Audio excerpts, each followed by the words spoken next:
interesting and important chapters in your class 12th AI syllabus, Unit 8, Data Storytelling. Now I know that you are thinking, storytelling in AI? Really? But trust me, this is one of those topics that connects AI with real life in the most beautiful way. And it's a very important topic for your board exam too. In just 5 minutes today, we are going to cover everything from what storytelling even means to how data and stories combine, the three key elements, Freytag's Pyramid, the right charts for your data, the 4 steps to build a data story, and the ethics. Let's dive in.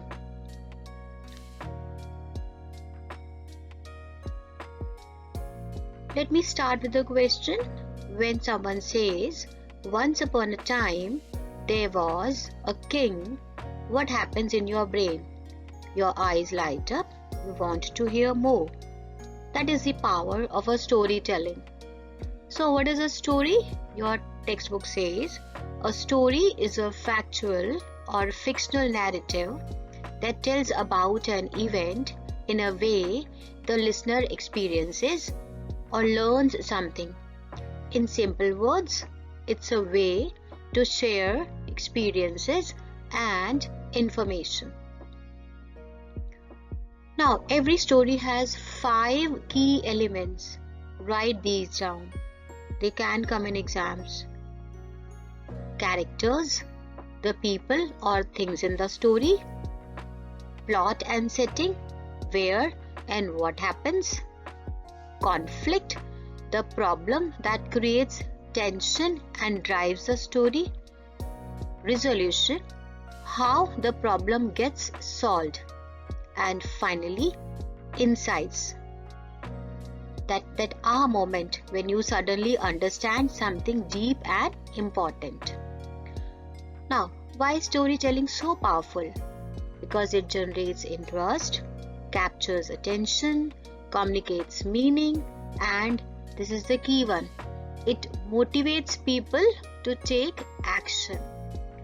That is exactly what data storytelling is about.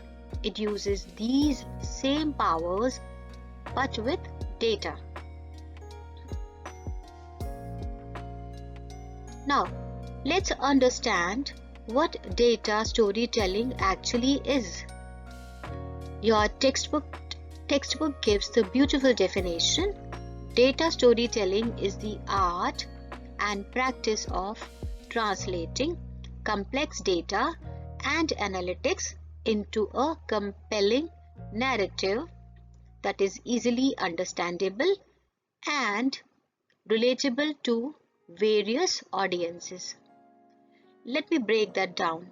Imagine you have thousands of rows of numbers, sales data, attendance records, health data. Just staring at those numbers doesn't tell you much, right? Now if you put them into a chart, that's data visualization. But even a chart alone doesn't tell you complete story. When you combine those charts with a proper narrative, a structured story that explains what the data means, why it matters, and what action should be taken, that becomes a data story. Who uses this?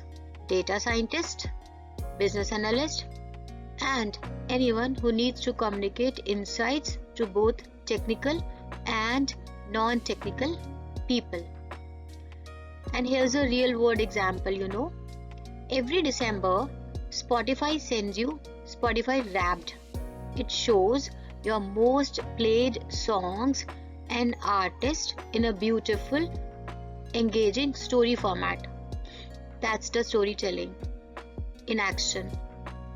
Uber does the same with Year in Review. These companies are using your data to tell you a compelling story about yourself.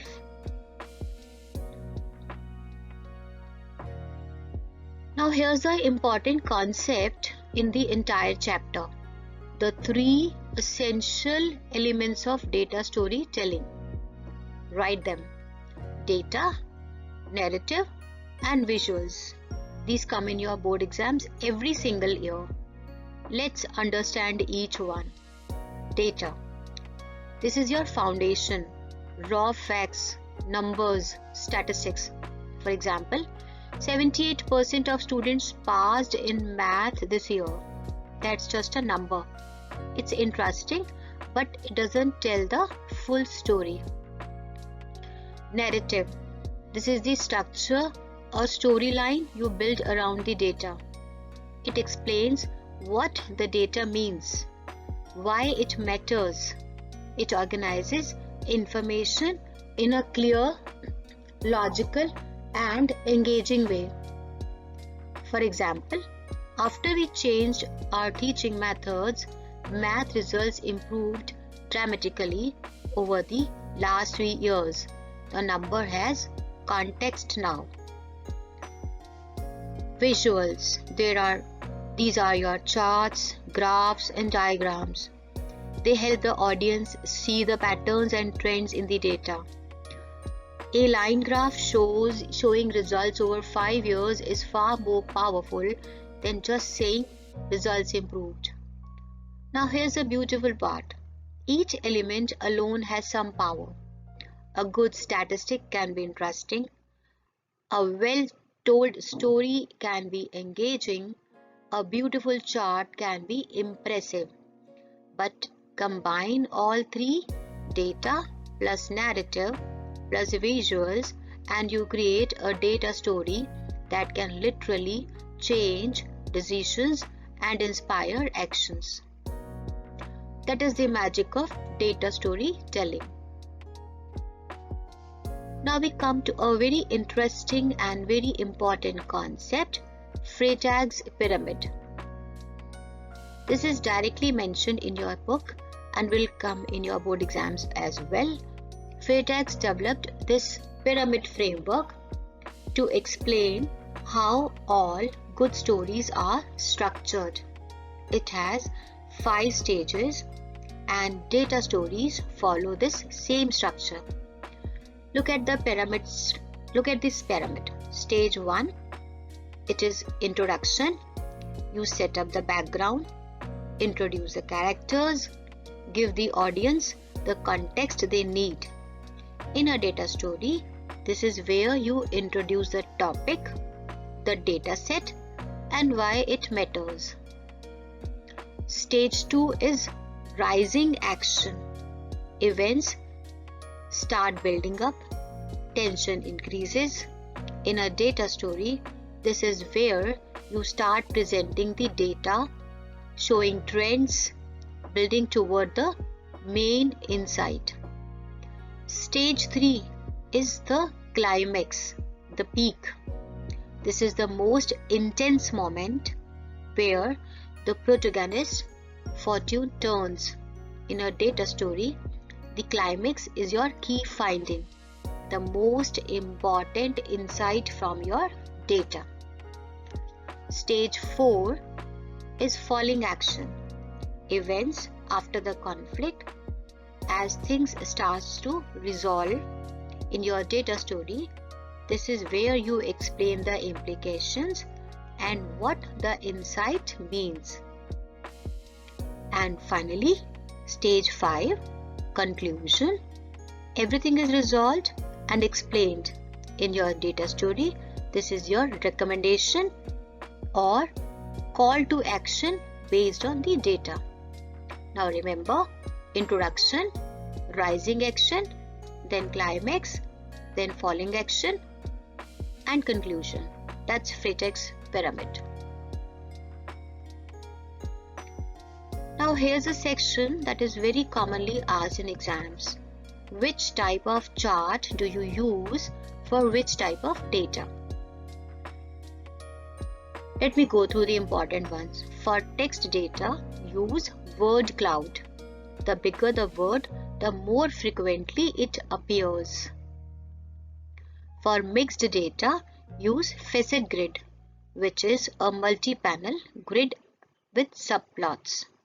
For numeric data that changes over time, always use a line graph, perfect for showing trends.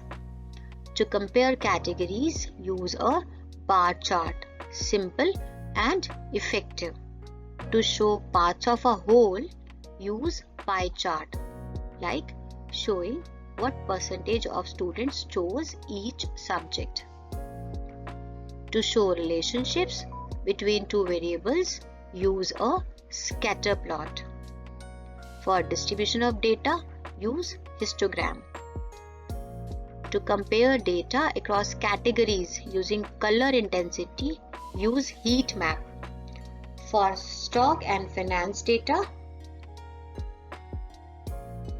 use a candlestick chart. For geographic location data, use map chart.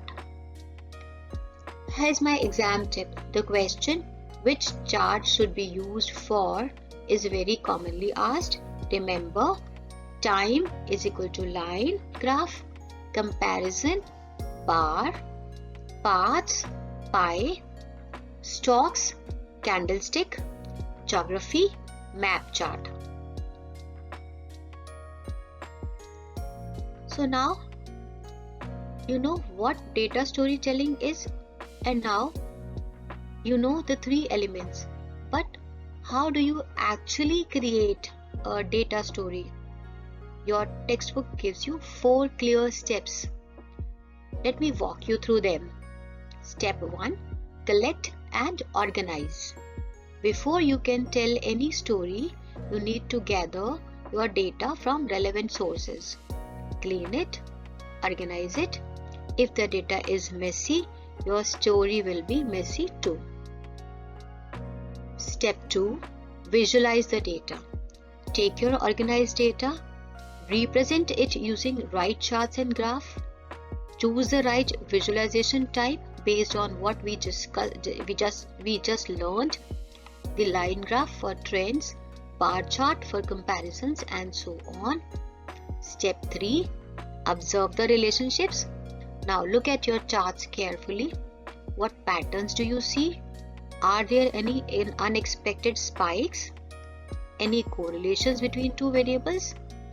This is where the story starts to emerge from the data. Then step 4. Create the narrative. Write a simple, clear story about what data is telling you. Communicate it in a way that your audience, whether they are technical or non-technical, can understand and act on. Let's take up a textbook example, the midday meal scheme, MDMS. You collect student dropout data, visualize it with charts, and find a correlation between MDMS implementation and reduced dropout rates, and then narrate the midday meal scheme give a hope to thousands of students. That's a data story. Now remember, step 1 to 4. Collect, visualize, observe, and narrate. Now, why has data storytelling become so incredibly powerful, especially today? So, according to textbook, let's have a beautiful quote from the film. Sometimes reality is too complex. Stories give it form. Isn't that beautiful? Reason 1. It makes insights memorable. Think about this. If I tell you 40 million children dropped out of school last year, you'll forget that in 5 minutes. But if I tell you story of one child, Rahul, who had to walk 15 kilometers to school, dropped out because there was no lunch, you'll remember that for years. That is the power of storytelling with data. Reason 2. It's persuasive. Data alone doesn't move people to act, but when data is wrapped in compelling narrative, it becomes incredibly persuasive. It can convince a CEO, a government official, or even your parents. Reason 3. It creates engagement. Combining narrative, visuals keeps people engaged and increases retention. Data storytelling keeps the audience focused, interested, and connected to the insights. Data storytelling fills virtual gap between technology and people. The data exists, the analysis is done, but if it can't be communicated effectively, what's the point? Data storytelling is that bridge. It converts data into decisions and analysis into action. Now, the last concept before our quick recap: ethics in data storytelling. According to your textbook, data storytelling is powerful, but it requires careful consideration of ethics. There are 3 ethical principles, each linked to one of the 3 elements of data storytelling. First, accuracy. This is about your data. You must ensure data you use is accurate, reliable, and truthful. Never manipulate data to fit a story you have already decided to tell. That is unethical and misleading. Don't cherry pick only the numbers that support your argument. Transparency. This is about your narrative. When you create your data story, be transparent. Clearly mention your data sources, the methods you used for analysis, and any limitations or biases in the data. Tell your audience if there are things that data cannot explain. Be honest about the purpose of your story. Respect for privacy. This relates to how you present your data visually.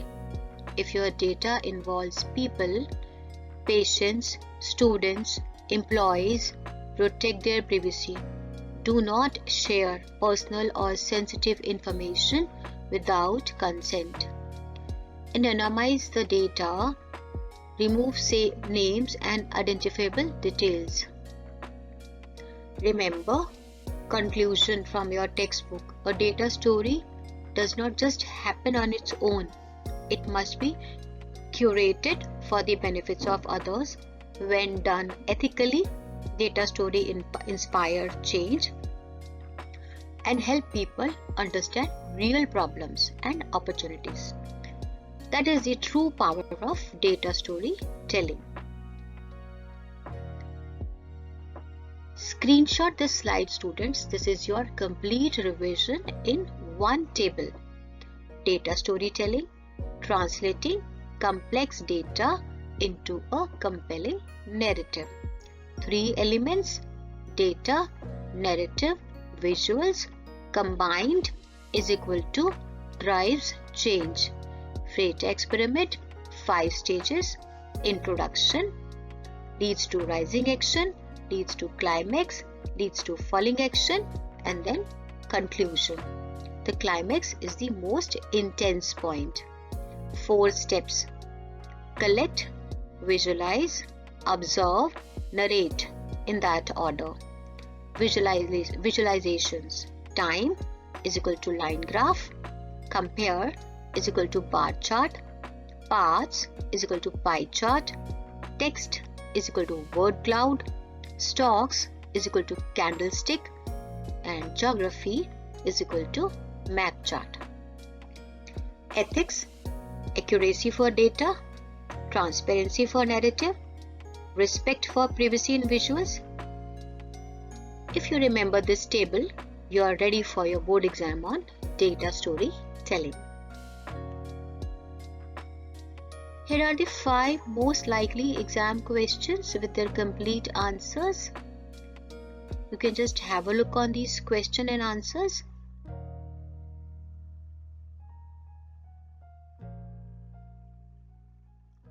That's the complete chapter on data storytelling. If you find this helpful, Please like this video, share it with your friends, classmates, and subscribe for more CBSE AI revision videos.